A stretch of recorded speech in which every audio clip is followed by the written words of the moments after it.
I'm Brent Leary. Paul Greenberg. And if it's Friday, you'll have to excuse the intrusion because the players are talking sports. Oh, it's getting sophisticated now. It really is. Right. Wow. Remember the first episode? You couldn't even pronounce it.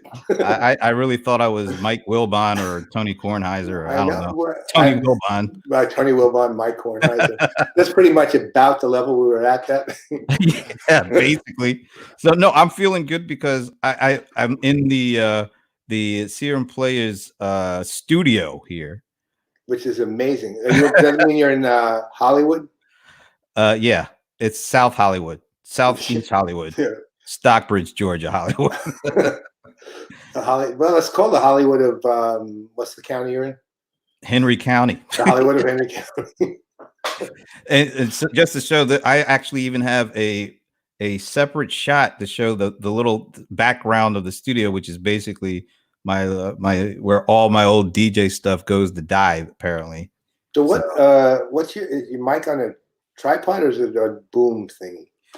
I got a desk tripod. Oh wow, nice. Yeah, it's right in. It's better than the Blue Yeti, unfortunately. Yeah, well, the Blue Yeti is about to be retired from my microphone collection and be replaced by something considerably better. The Orange Yeti. The Orange Vanilla Yeti. No, not that. You don't want that. The Orange Vanilla Yeti Zero. If you think the Blue Yeti was bad, you don't want the orange yellow. We'll have a blue Vanilla Yeti. I hope Coke does not buy them. Let's put it like that. Yeah, that'll be awful. Well, that's Coke Zero and Coke X. Coke X. Coke X. Thank you. There it is. All week. All right, I'll be here the next 3 months. Well, at least maybe longer. Right, yeah, I'll be here the next year and a half. So I'm sporting my kind of my sporty Ram shirt. One of my, I think I got 3 of these: one white, one blue, and one kind of gray. Just the old school. Well, thank God. We know. Yeah. Although I'll be talking to my new Rams friend on Monday, so we'll see how see if he's willing to just take the minimal requirement for keeping you a fan, which is to get rid of the new logo completely. Yeah, I don't know if that's going to happen. Well, I think you're important enough, for God's sake. With those people. Yeah. Okay. So I'll tell you. So today I'm sporting 2 things. One, of course, Savages in the Box. Okay, everybody, remember that. Aaron Boone, Savages in the Box. That's my team. Now this is a Yankees jersey, but it's for a different purpose. I don't know if you can see it because I can't see if I'm showing it or not. Yeah, we see 13. You hunch down there it is. All right, everybody. This is in support of me saying, help him buy the Mets. I want him to buy the Mets. Well, actually, it's not just him. It's him. Miss J-Lo. Well, actually, that's also me saying, please come and talk to me, J-Lo. Right. So, yeah, I'm too old for anything else. So, the thing is that I want A-Rod and J-Lo to buy the Mets. I think, first of all, by the way, everybody, just so you all know clearly, I am an A-Rod fan. I actually am. I like him. I think during his troubles, it was mostly because he had bad advice and he was like a little kid trying to get, not attention, trying to be loved. And he was like a baby and he needed therapy and all that. However, he's insanely bright. He's gained back a lot of his credibility despite what you hear on Major League Baseball Network announcing, who still mock him and make fun of him all the time. And incorrectly, because he's a better broadcaster than most of them. And he's a student of the game and always was. I mean, that guy put a lot of time and effort in understanding the game. And you know what? When he was 19 years old or 20 years old, maybe, even when he was on Seattle still, he was asked, who do you most admire? And everyone was thinking, oh, he's going to give some answer about, Mickey Mantle or Babe Ruth or whatever. And he said? Writers. He said, I could never do what they do, but I would love to because words impact things. And they definitely impacted him when it was kind of going rough. Yeah, well, yeah, but he redeemed himself to a large extent. He just did a bunch of stupid things, all of which are forgivable. Since honestly, the only person he really was hurting was himself. So, it's steroids. That doesn't help you really. I mean, hurts you. It's bad for you. So, give it up, all you detractors. He's going to own the Mets. Alan, you know what that means. You're all for it. I know that. So, A-Rod and J-Lo were $700 million. It's not enough to buy the Mets. So they got a little more. They got to get some more partners. So I'm in with $800 or $900, right? Maybe $1,000. Just stand by the phone. I'll be waiting. Jersey on. All right. So this has been a pretty good week for us. We had a good happy hour. Yeah, we sure did. Wait a minute. What is that you called? What was Alan Bergson's new nickname? Oh, Walter Winchell. Walter Winchell. I said that I mentioned that to him on Messenger, and I don't know if he knew who that was. You got to tell him who that was. Oh, come on. What? How do you not know who Walter Winchell is, for God's sake? Like the most famous broadcasting journalist in the history of broadcasting journalists. I mean, the most famous. Like he was the crusading journalist. He was the one who was the gadfly again with everyone. This is like, I mean, I meant it probably more insultingly than Winchell deserves. But Walter Winchell is like, he's a man who impacted history because of him being willing to get on a radio, for the most part, in TV in the early days, to tell the truth and to speak his mind. And he was one of the first. He wasn't just reporting news. He was speaking out against bad and fighting for what's good. I mean, how do you not know who he is? Well, wait a minute. So he was a crusader. Yeah. I bet if he had put a cape on, more people would know who he is. Yeah, well, they think they know who he is. They think he was Batman, right? So oh, Batman was on the radio? I didn't know that. How did you even know it was Batman if he was on the radio? You couldn't see him. So, well, they had the bat signal. That's what happened. There it is. You can see that. We think of everything. Yes, we do. Cover. Alan, look him up. I'm calling you Walter Winchell. Look him up. There it is. WW. There it is. All right. And there's no E at the end of that. So, and we also we brought on we inaugurated the second class of the Player in Residency program. That was amazing. Actually, that was good. That was good. So with Jamie and L. Nicole. I'm just going to start calling her L. Nicole. Didn't Charlton Heston star as her in a movie? Oh wait, that's El Cid. I'm sorry. That would have been quite a stretch. I think Walter Winchell was the co-star. And then Jamie, we actually had Jamie on, and he did not do one impersonation. That was the first. I know. Well, as I said, his multiple personalities weren't showing us. Right. I mean, those guys were great. I mean, that was absolutely great. They're like, aside from being the perfect two to be the players in residence, the interesting thing is they didn't know each other. I know. Well, even when we brought in Dina Apostolo from Microsoft, she hadn't met Jamie either, which I found that kind of. Yeah, well, it's fun. Well, you know what? Jamie's more legendary with all the analysts, I think, because we all knew him over the years. And when Nicole came back into the world, it was after Jamie was kind of leaving Marketo and Adobe at that point, and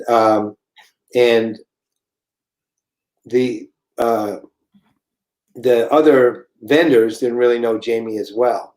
So I mean, that was sort of one of those weird places where they just happened to intersect right there. But Jamie, for all the analysts, I mean, he's like our buddy for a decade plus.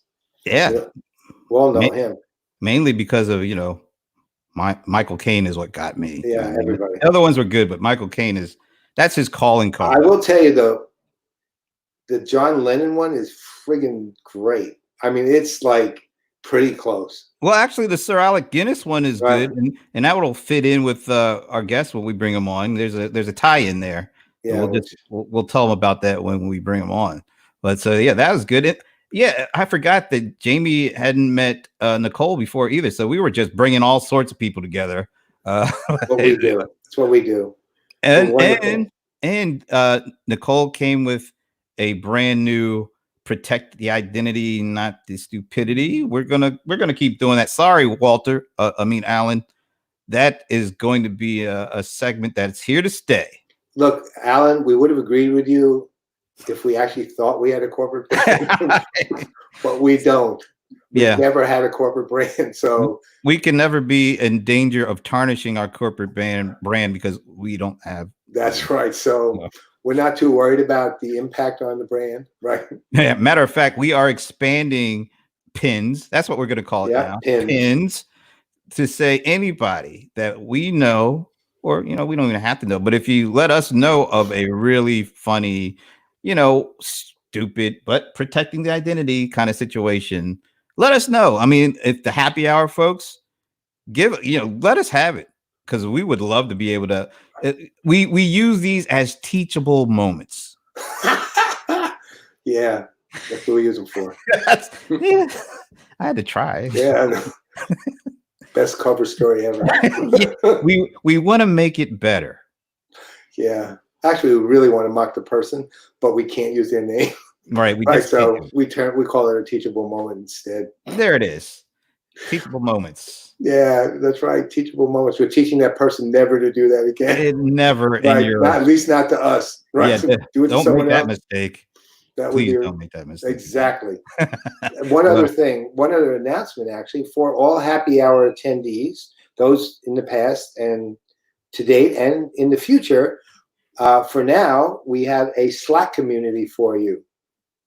Right? There is a CRM Playaz Slack community set up by the always intelligent, always intrepid Ed Sullivan, who runs Partner Ready, which is actually, he's a genius at building global partner alliance programs. Just literally one of the best I've ever known. So he, as a attendee of the happy hour, created a Slack community for us. If you're interested, and an email will go out to all past attendees of the happy hour. Contact us, either Brent or I, and we'll give you the details on how to join. Sounds good. All right. So one thing that we kind of teased yesterday and kind of getting ready for what we're going to talk about with our guests is this image here. Now, this looks kind of nuts, because this is a press conference. A press conference, you usually see like a bunch of reporters shouting questions at people and things like that. I dare anybody to point out a reporter in this press conference. I can. I won't tell anyone though. Yeah, this is something that I don't think we've seen much of before, but I'm guessing we're going to see a lot of this moving forward. So does it make sense for us to bring in our guest right now and talk about this situation? I think so. After one observation, note the two speakers are socially distanced, and Brent, I want you to bring that up. Yeah, well, I like that there's, this is over in Norway, but what I really like is that they love Coke over there in Norway just as much as I do, apparently, because it's not only just a regular, the original Coke, but if you look very closely, and you get a little sound effect when you look really closely, you see Cherry Coke, and I believe you see Cherry Coke Zero, which is my personal favorite right now. So I think, when it's a good time to start traveling again, who knows when that'll be, but when it is, I think I might want to go to Norway now. I'd like to teach the world to sing in perfect harmony. And on that note, it's time to bring in our special guest. There he is, all the way from Norway, Thomas Torjusen. Thanks for joining us, man. It's got to be kind of late over where you are, isn't it? Thanks for having me. It's not that late. It's 9 p.m. in the evening, so we are ready for the weekend. But it's great to see you again. From the last time I met you, and we had some interesting talks. but it was also interesting to look or listen to you while you introduced this show. You talked about Batman as one superhero. I couldn't help thinking about if you combine the COVID-19 with Batman and the bat. Wow. I wonder if you put up the bat signal now that it wouldn't be the same anymore. So it's bad days for Batman. So we need. Wow. All right. Well, Paul, you got to do your the thing you do when he brings on a new guest. He does it. He does you guys justice. So take it away, Mr. Greenberg. All right. So when we met Thomas, we met him at SEAT in Dallas, I think it was, right? Was that 3 years ago now? I think it was a couple of years ago. Yeah, 2 years ago. 2 years ago. Yep. And the thing about Thomas, if you're looking at it from a job perspective, it's really fascinating. He's chief digital officer, and there's more than that, but that's the part that's like super cool. He's chief digital officer of the and I can't pronounce the Norwegian version of this, but it is the Professional Football League, European style football, soccer, in Norway. But he's so much more than that, right? This guy is not only like knowledgeable about trends and technology, and how to think about customers and engaging the fans, but he's also seriously funny and a magician, right? And he has very little boundaries, really. Wow. Right? I mean, he's just there, and he's like this presence. And we were standing up. I still remember this. We had a standing conversation, and it was absolutely, I'll put it this way, it was one of the best conversations I've ever, it was certainly the best standing conversation I ever had. It was just an amazing Playaz episode. So we are so happy to have you back, my friend. It's just great. So what's happened aside from pandemics, what's happened to you in the last couple of years? Well, since we did this standing thing at the SEAT convention, very strange. Standing at the SEAT convention. I got that. I'm together with you at the SEAT, but it's been busy, as in all the world after the COVID-19 occurred. So soccer, as well as a lot of other sports, have problems now. We have a different season than the rest of the Europe. We were supposed to start our season in the beginning of April, and postponed and postponed and postponed. So we don't know now more than we might be playing the mid-June, maybe the 1st of July. But what we want to communicate to all our fans is that we will play, but we need to find the best way of doing it. And what we see is that the digitalization of it is very interesting now. We take like, if I use a Star Wars phrase, it's like going into digitalization with warp speed, and that's very, very good to see how everyone around the community has adopted more and more to video conferences. We have been closer, even though that we are far apart. It's been a wet dream for many years for those working with video conferences, but this crisis has strangely a positive effect on that one. And that was what led us further on to the picture you showed, where we had all those small robots, and this is quite a cool story there. Yeah, tell this. This is like amazing.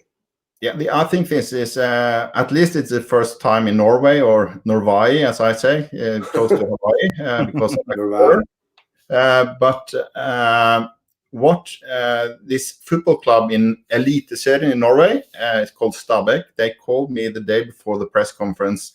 The guy sitting to the right there, he was to be presented as a new sporting director, and they wanted to know what are the rules when it comes to press conferences. We have such a small place to have it, and if it's 2 meters apart each press officer or press conference per person, there will not be many present, and we will have problems. How can we solve this? and I asked them if they are you able to think very, very, very futuristic? If so, I think I can manage to get you some robots, because I've been in contact with this operation. We work close together with one of them, a telco operation in Norway called Telia, who has had these robots for some time.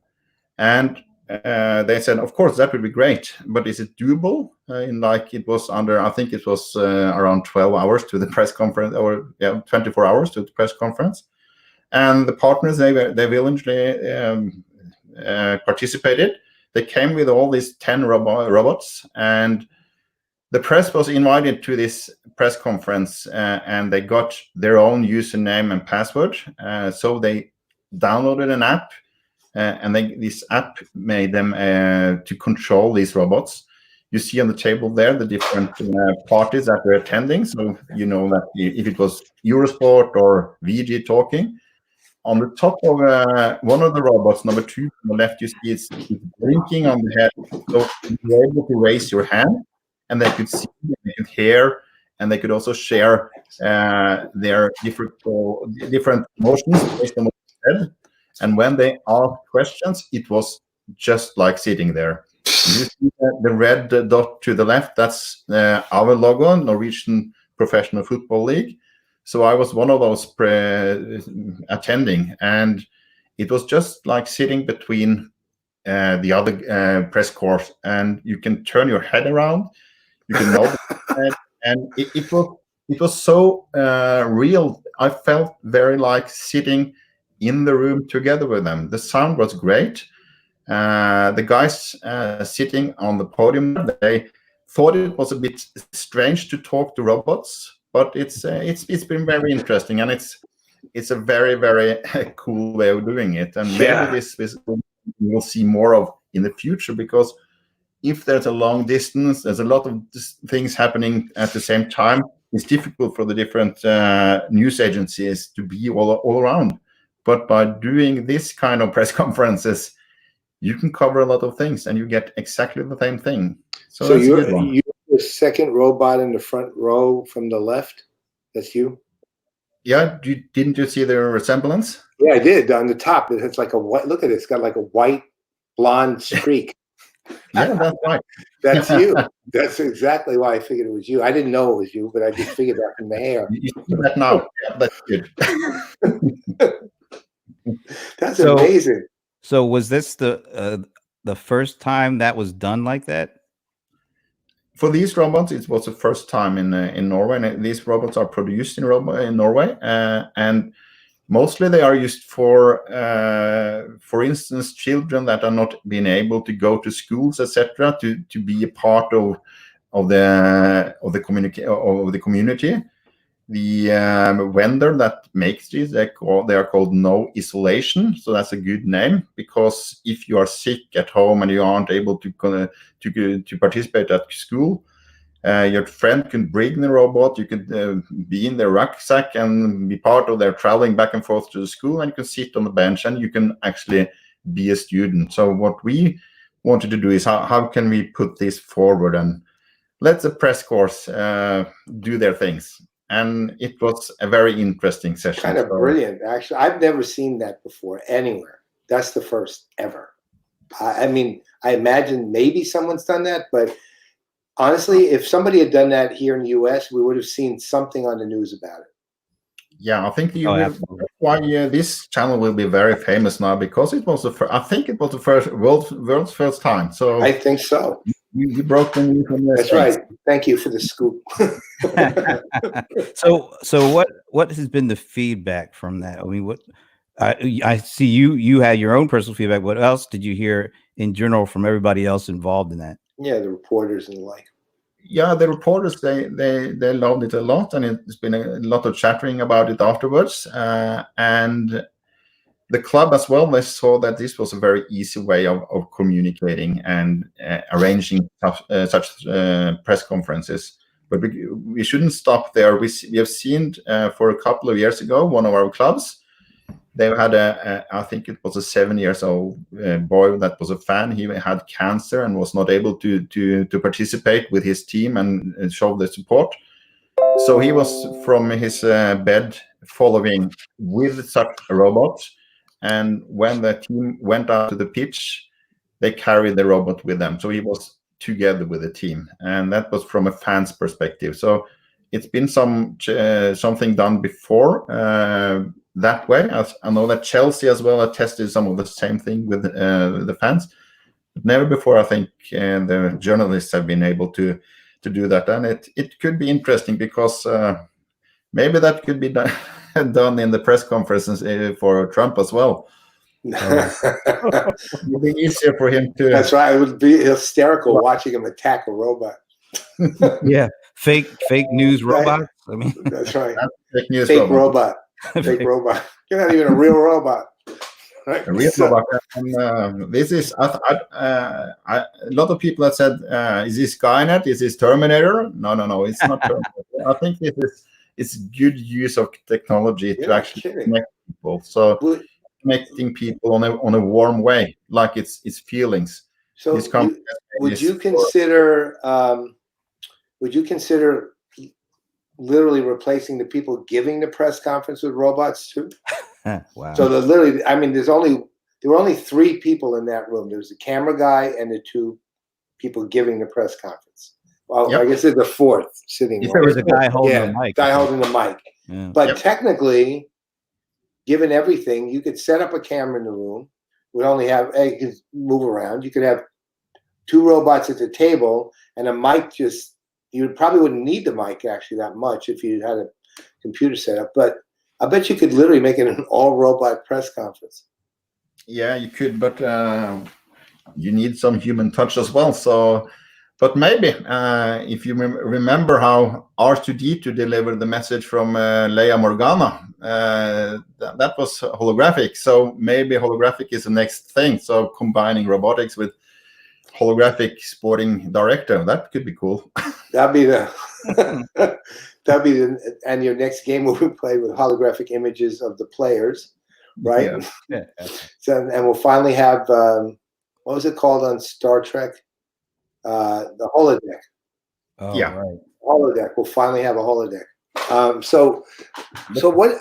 Actually, on that note, though, how are you guys? Are you considering playing with no fans in the stands and then just putting it on TV or via PCs or whatever?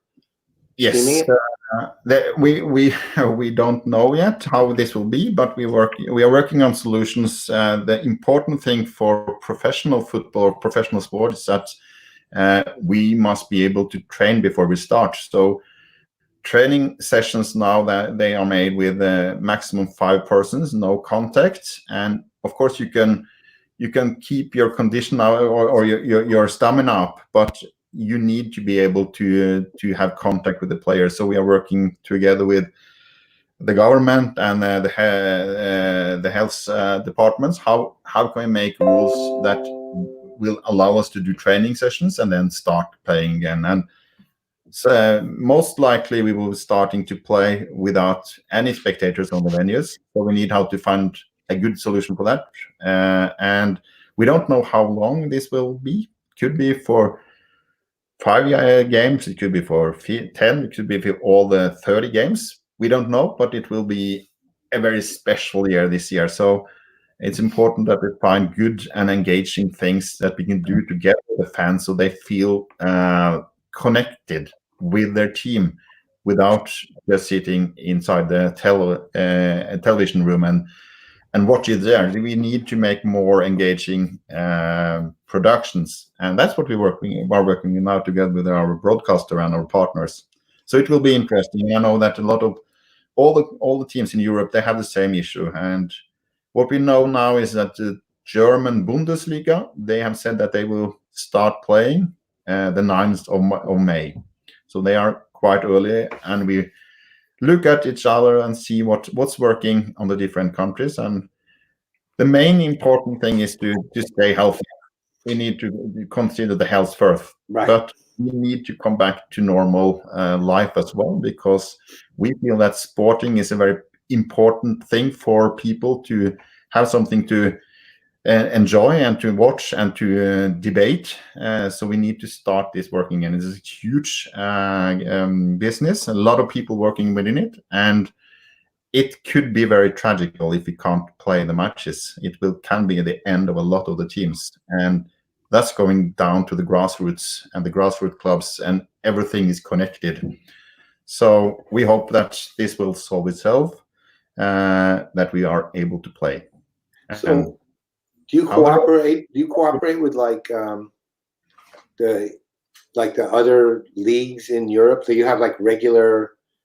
For example, here in the U.S., I know that Major League Baseball, National Hockey League, the National Basketball Association, and the National Football League, and I think Major League Soccer, I'm not sure about that, they have a weekly call where they're kind of discussing how to do things and, how to consider it. So it's all at the league level, different sports, all working together to try to figure out how to solve this. Do you have something similar to that, or Yes. somewhat like that? So how does that work?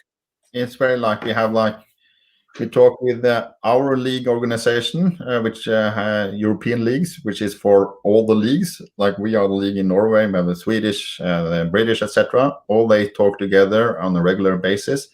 We talk with UEFA, and we talk to the different countries' federations. So everyone works together to find the best possible solution, but you need to take under consideration what kind of rules are applied in different countries, because there's a lot of different aspects on how to cope with this coronavirus. Some countries like Norway and Denmark, they are very close, but Sweden has had another approach to this, and we need to find something that works within each country's laws as well, because there's a lot of new laws that has been put out there now. So we need to find the best solutions. How's it in terms of keeping engaged with the fans? Are you guys seeing individual players doing things that allow them to stay connected, or are you seeing teams starting to look at how they could leverage these like a Zoom or other kind of technologies that we're seeing in the States? I mean, everywhere you look. I actually think last night on ESPN they did the virtual draft, and they had this huge screen with 60 different people, locations, and I think they were using something like Zoom. If it wasn't Zoom, I think it was Zoom. Yeah. So are you seeing those kind of technologies start to be used in your league to help folks stay connected, help them kind of still get a sense for being a part of the league even while it's shut down? Yeah, definitely. And we've seen a lot of these things. Like a couple of the clubs have made these digital matches where when we were supposed to play in the beginning of April, that first Sunday, they sold a digital ticket to the match, which is another match which they had played before, where they had a studio, and you were able to buy tickets for around $15 or something, and they sold 4 or 5 tickets. Wow. And also they sold digital coffee, Coke with cherry. And, you didn't get it, but you were able to connect to your club and show your support. So it was a good income for them. And another team has had like over 10,000 sold now for their same match. And we have seen teams that are working with drive-in cinemas, where you have the matches, previous interesting matches shown. And there's a lot of players out there as well. From the league, we have had something called the home ground as a hashtag, where we have had different of the star players, both on the men and the women's side, to show how people can actually train from home with what you have at home. Pick what you have in the garden and show them easy how to stay in shape. And that's been a good and viral thing, where we have combined also one of the largest newspapers in Norway, who has shown this on their platform as well. So it's a way of reaching out and showing that football still, even though that we don't play matches, we play a role in their lives, and hopefully this will be some positive vibes from the football back to the supporters. Wow. But of course, football is football, life is life, but football is religion, so we need to get the beliefs up and the beliefs to being able to play. That's important for us. I agree with you about football is football and football being religion. I just don't think I agree on the actual football. Which kind of football? Yeah. See, down here, you're American football. Yeah. Well, it's we don't play that too much here in Norway. So, but I know that this is huge. We have, of course, some teams here in Norway as well, but here soccer is the largest sport by far. So, but American football, American baseball, and basketball as well is perfect. are you finding much at home when that you're working from your home? Are you finding time to do anything but work? Yes, of course, you need to do that. The more effective you are, the more you are able to come over. So my spare time, if the trees outside my window is blowing and you see they are really blowing and starting to bend over, that's when all of my body starts to shiver because I want to go out to the water and do some kiteboarding. So that's how I can connect or disconnect all my thoughts and being able to just focus on that one and leave everything, all problems aside, and just relax and then come back even more charged. So when I travel, I keep my robot home to do my work. Do you actually have one for yourself? Like aside from the one at the press conference, that's yours. Is that actually yours, or is this one you use? Yes, it's model Vive version 1.0. Vive 1.0. Robot. That's funny. So are you a PC or video gamer? Well, I've been while I was younger. Still feel quite kind of young in my head, but the body starts to notice it. But started to play video games in the 80s, beginning of 80s. So Jeez. Now I play mostly FIFA with my son, and I lose like 99 out of 100 times. Of course, that's each time how to be better. So I get better, but he's always better. So it's difficult, but it's good for the son to beat the father. Well, if you're the league chief digital officer, you like to have a favorite team? We have 32 different teams that we work for. So I chair on all of them, but I've been working with one of the teams for 5 years before I started in the Norwegian Professional Football League. So that will always have a special place in my heart, and that's from my hometown. So when you play your son in FIFA, do you play that team? I did that while they were up in the right divisions, but they relegated, so I can't choose them. So I choose the one with the coolest outfits now. And all right, so I want to take this a totally other place. I really want to know how the hell you ever started in doing magic. I still sort of like, where'd that even come from?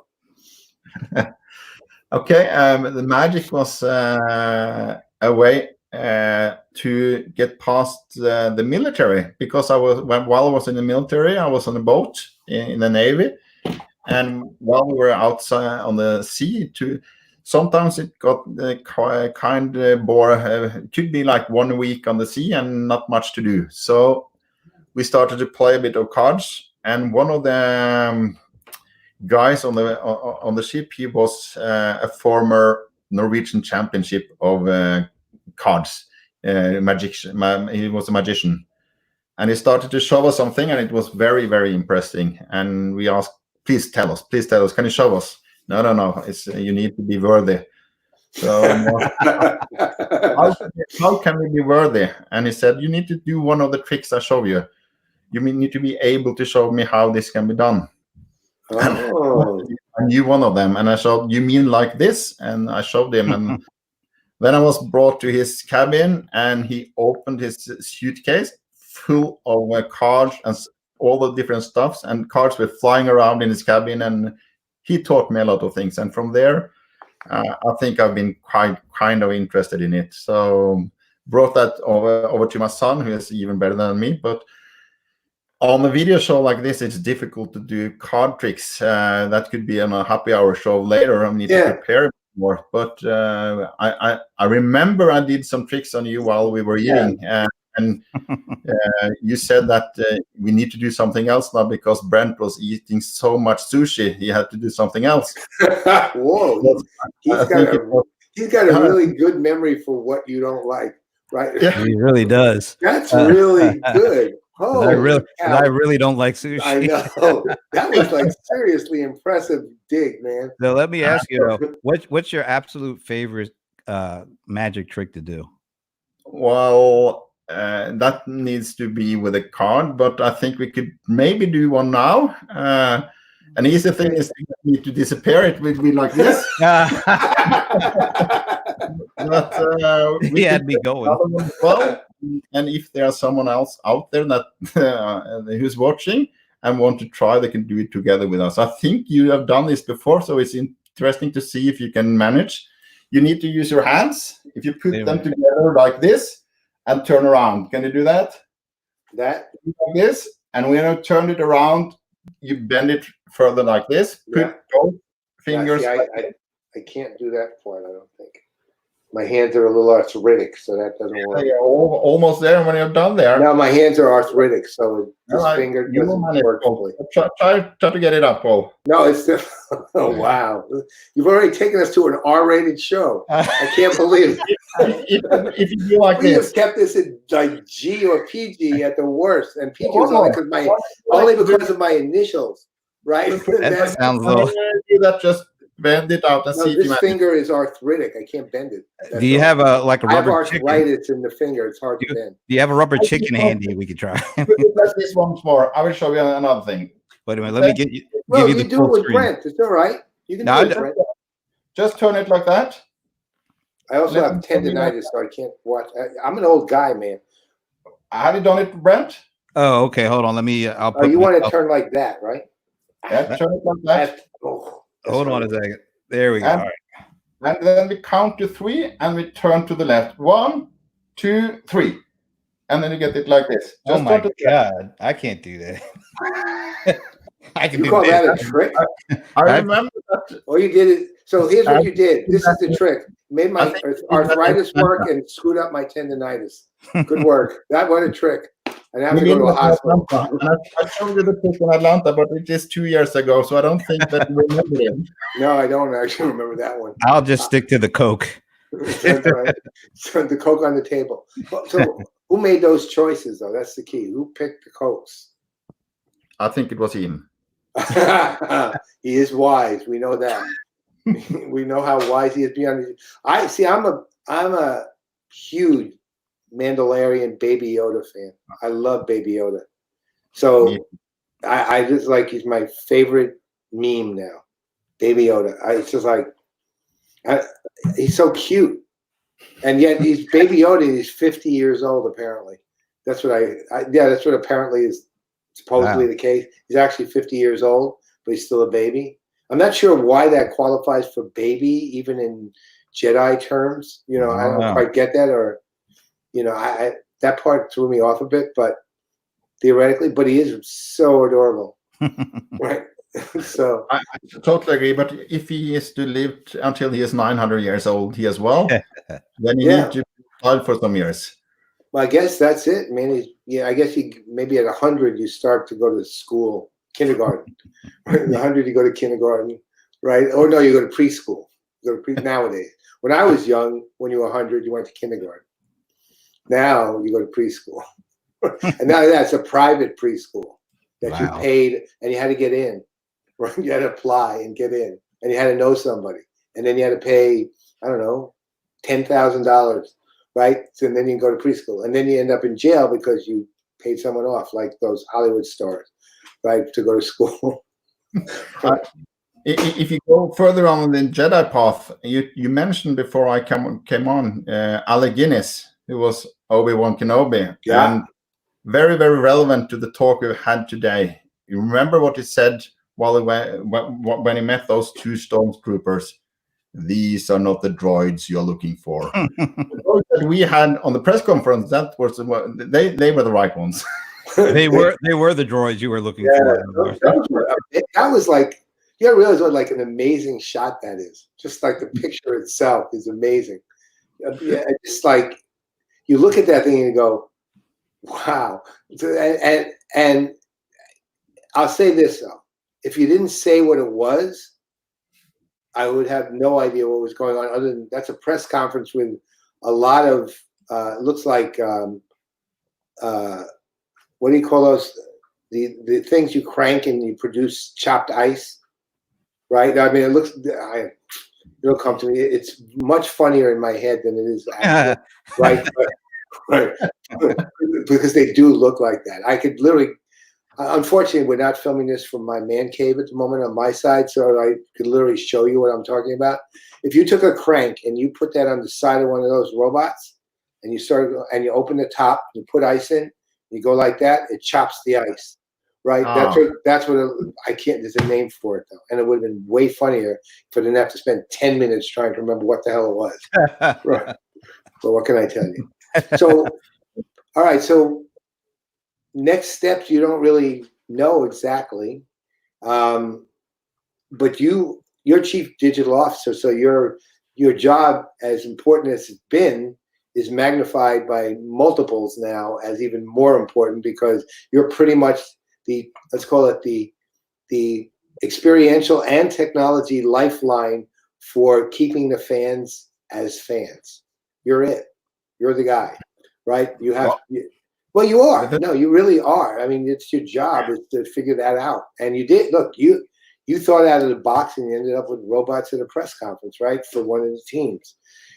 You're probably going to have to do a lot of out of the box thinking for the next few months anyway. And because look, I mean, fans are fans and they don't go away, but they do temporarily disengage, right? Even if they don't go away. And you have to keep them engaged, not just not going away, right? Yeah. So, do you have like in your, let's say not necessarily implemented, but if you were given free reign to do any kind of fan engagement project using whatever digital tools you have or need, what do you think it would be?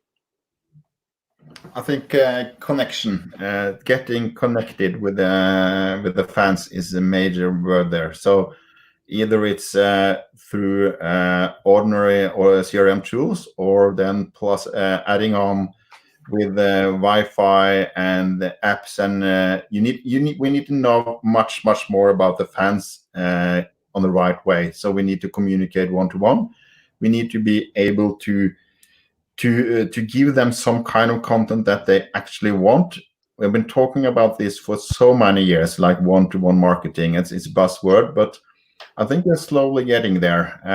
But in sports, I think how can you digitally meet your heroes? How can they digitally meet you like this? And do they have to do it like if they have 3 million fans on their social channel? How can they be relevant to each and one of them? So I think that we need to do changes in how the social media things are working. It's a very good platform.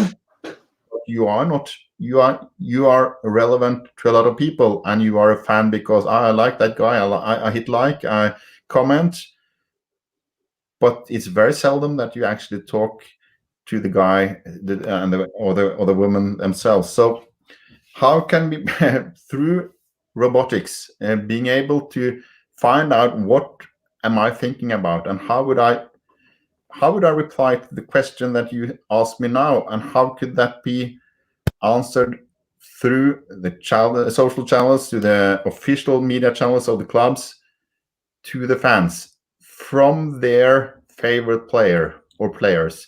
I think that would be a huge step forward, but that needs a lot of big data, and it needs a lot of legislation when it comes to personal insights. So how can we make this a digital world connecting humans with digitalization in a new way? I think that would be an extremely interesting thing. I know a lot of companies are trying. No, a lot of them has come far, but we still lack. We haven't found out the hyperdrive yet, so that's what we're looking for. So is that a good question? I think that's the best thing I would give. How can we stay connected, safe, and that it's actually real connection? That's what will keep things apart in the future. Let me ask you from that standpoint. Remember early, what would you call homebound, homegrown? Homegrown. Yeah. So that's essentially, it sounds like it's the key players who are doing training, basically teaching via video and streaming, I guess, how to do things. In that specific thing, is there the ability of the fans to interact with the players who are teaching them, or are they pre-taped, or how's that work? Yeah, those were pre-taped, and they taped their own videos in the backyards, and it was put together centrally from our partners.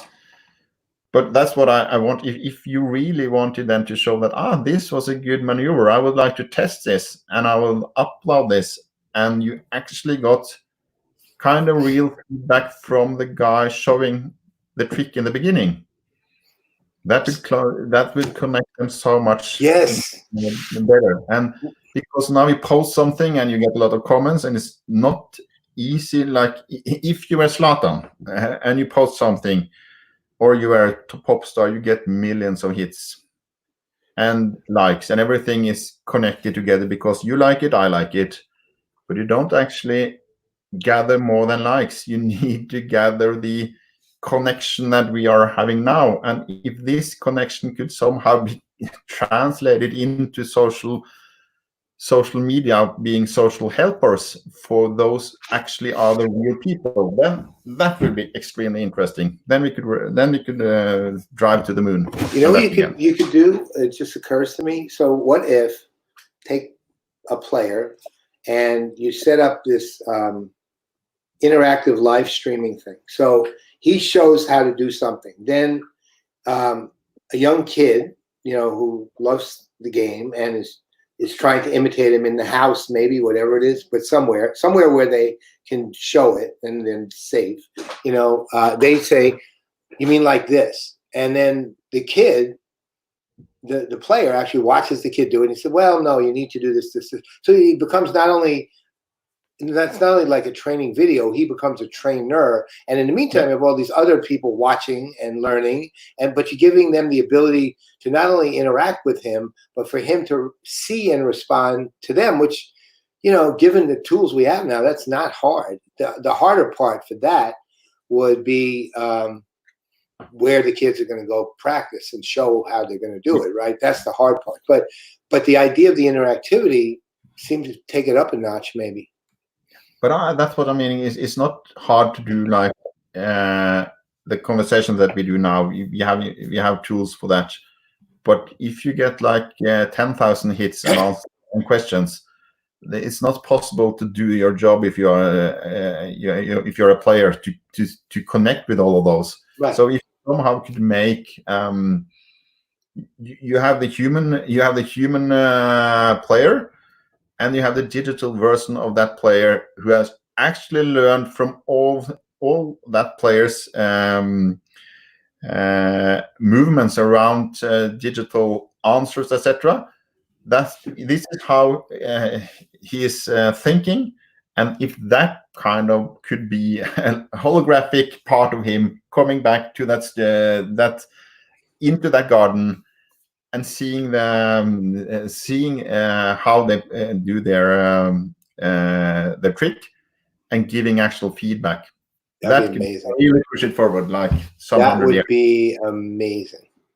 And that, but I think I need a great budget for doing I was that one. about to say another. But you also think outside the box, and if we think like that, maybe we could do a part of it, and that could inspire someone. Maybe listening to this, having like if you are from the Google, IBM, or some of the huge companies, thinking, oh, we have the power to do this. And okay, you need stars, you need personality. We need to combine stars personality with computers, and all our algorithms shouldn't actually just be being just about getting the most money out of it in advertising, but actually giving some impact and learning to the people. And that could be moved over to normal schooling, learning, and everything, and it will move us as a civilization fast forward. Okay, I got a question for you then on that. Who's your vendor? Do you use Microsoft? The one that actually make it. Maybe they are not invented yet. Maybe it's a constellation of. No, not that. But who's your CRM vendor? Who is it? For that, no, we use a Swedish company called Lime.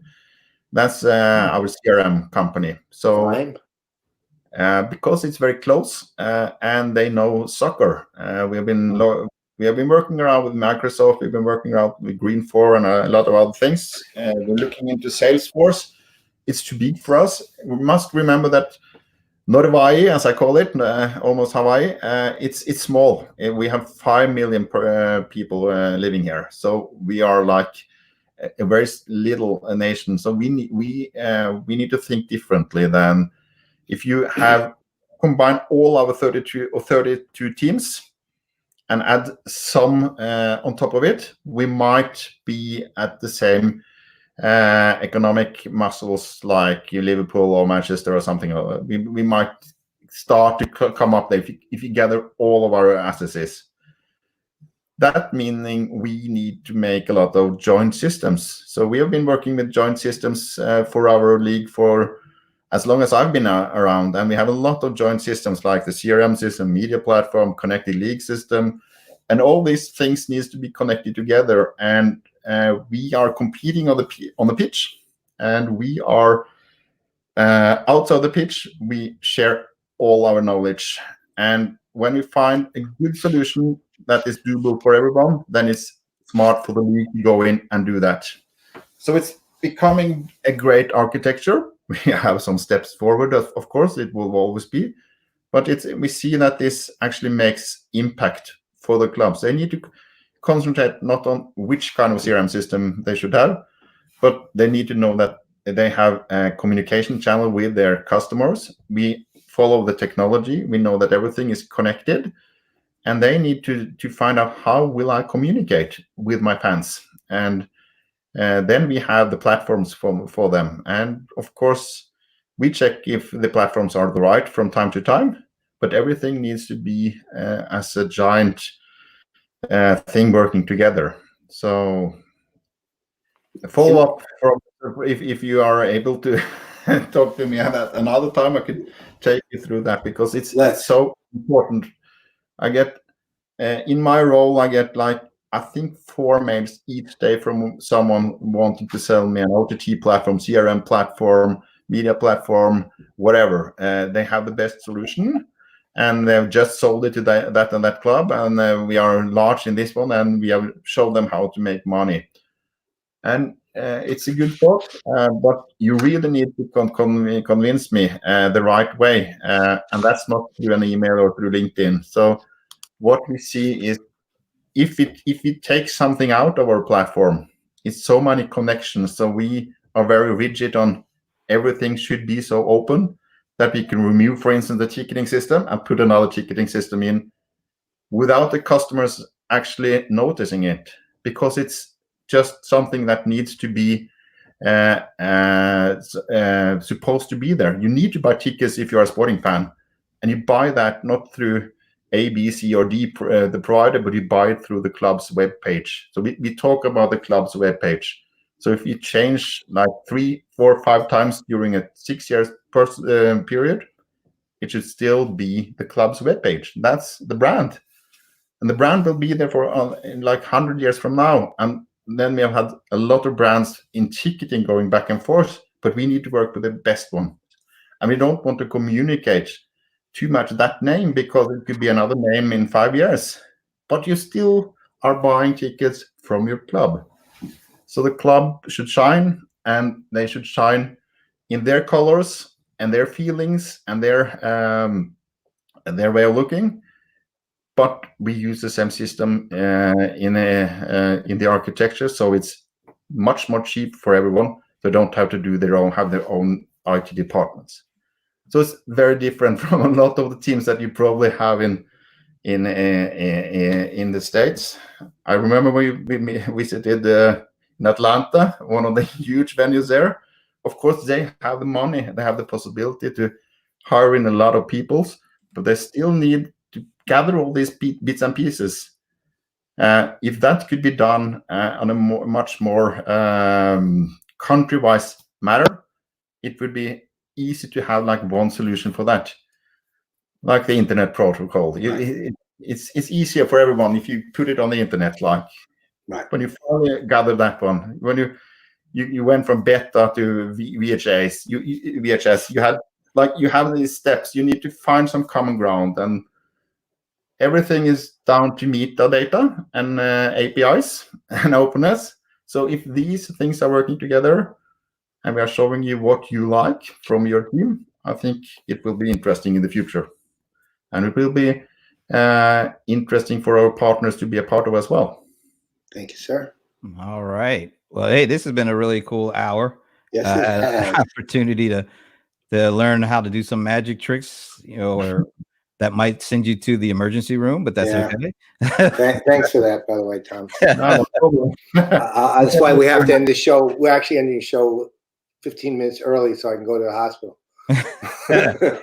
And let us know when the next robot press conference will be, because we'd like to check that out too. We'd like to attend. Yeah. I want a representative robot to be at the next one myself, wearing a Rams cap, of course. Of course. Thank you. You, as always, you're an amazing, engaging guy, man. Really are. It's so good. It's so good to talk to you again, and I wish you all the best. And we'll be seeing you at the happy hours, my friend. I will talk to you after this is over. That's good. Matter of fact, we want your robot to be at the happy hour, so make sure you have that one handy too. Yeah, we'll give you 2 slots, you and the robot. We will change the happy hours to happy days, so that would be great. Happy days. All right. All right.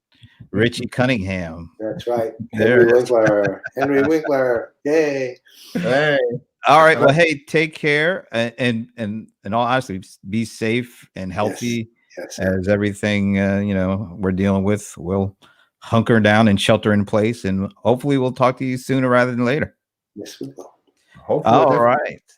In the meantime, have a good one. You too.